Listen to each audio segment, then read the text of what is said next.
Halo Sobat channel Caya Belajar Bersama, apa kabarnya? Di video kali ini kita akan bahas latihan soal area praktik keperawatan profesional, khususnya pasien safety. Seperti biasanya, kerjakan step soal selama 30 detik. Di akhir soal nanti ada jawaban dan pembahasannya. Sebelum kita mulai, jangan lupa like, share, subscribe, dan komen materi apa yang akan kita bahas di video selanjutnya.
Soal pertama yang ditanyakan yaitu dasar keselamatan pasien diatur dalam. Untuk mengingatkan sobat semua, dasar keselamatan pasien di Indonesia diatur dalam Peraturan Menteri Kesehatan atau Permenkes Republik Indonesia Nomor 11 Tahun 2017 tentang keselamatan pasien. Di mana pada pasal 1 ayat 1 dikatakan di sana bahwa keselamatan pasien adalah suatu sistem yang membuat asuhan pasien lebih aman, meliputi asesmen resiko, identifikasi dan pengelolaan risiko pasien, pelaporan dan analisis insiden, kemampuan belajar dari insiden, dan tidak selanjutnya, serta implementasi solusi untuk meminimalkan timbulnya risiko dan mencegah terjadinya cedera yang disebabkan oleh kesalahan akibat melaksanakan suatu tindakan atau tidak mengambil tindak yang seharusnya diambil. Oleh karena itu, jawaban yang paling tepat untuk soal nomor 1 yaitu A, Permenkes RI nomor 11 tahun 2017. Kalau kita tinjau optionnya satu persatu, option B, Permenkes RI nomor 21 tahun 2021 membahas tentang penyelenggaraan pelayanan kesehatan masa sebelum hamil, masa hamil, persalinan, dan masa sesudah melahirkan. Pelayanan kontrasepsi dan pelayanan kesehatan seksual. Option C, Permenkes nomor 20 tahun 2023. Permenkes ini adalah perubahan atas Permenkes nomor 26 tahun 2022 tentang organisasi dan tata kerja rumah sakit di lingkungan Kementerian Kesehatan. Peraturan ini mengatur mengenai perubahan struktur organisasi dan tata cara kerja rumah sakit yang ada di bawah Kemenkes.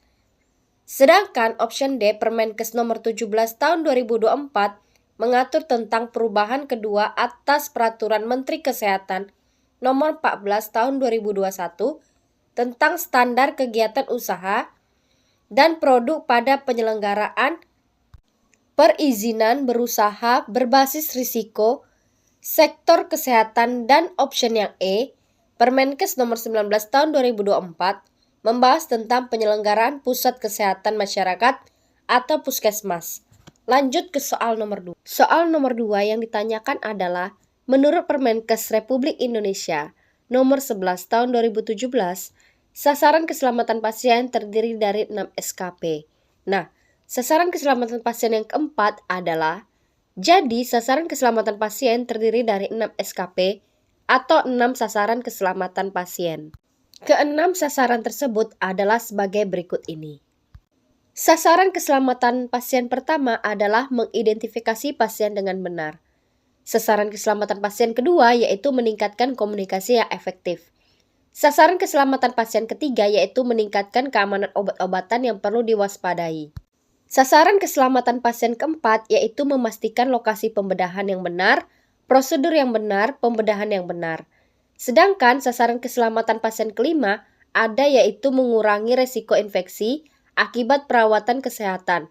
Dan SKP yang keenam yaitu mengurangi resiko cedera pasien akibat terjatuh.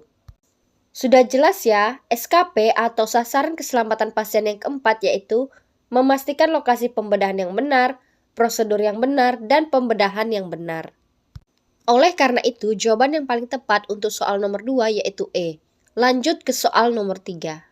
Soal nomor 3 yang ditanyakan, gelang warna apa yang diberikan kepada pasien?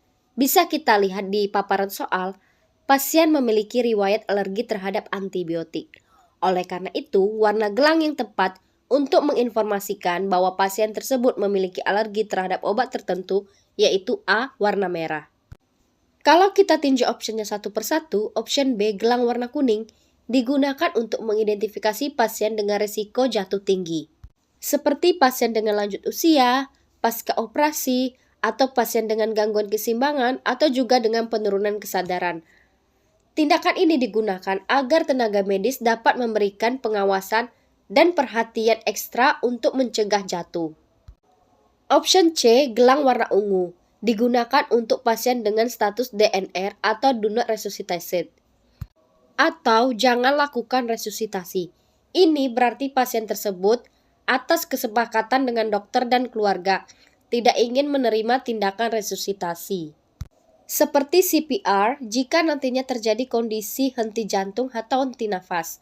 Atau bisa juga pasien dengan kondisi terminal atau harapan hidup yang rendah. Umumnya akan mendapatkan gelang berwarna ini. Sedangkan gelang berwarna biru muda dan merah muda merupakan gelang identitas yang digunakan untuk membedakan jenis kelamin pasien.